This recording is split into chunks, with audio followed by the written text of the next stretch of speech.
Yocto er forskeyti sem hægt er að setja fyrir framan mælieiningar eða bara stóra tölur, táknað með litlu y og ef við segjum að 1 yoctometer, við getum notað þetta til að tákna metra, þá erum við með 0, og nú kemur svolítið góð súpa á núlum.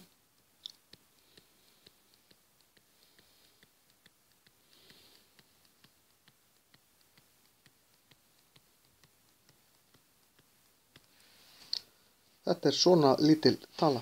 Þetta er 1 og svo eru 24 0 undir.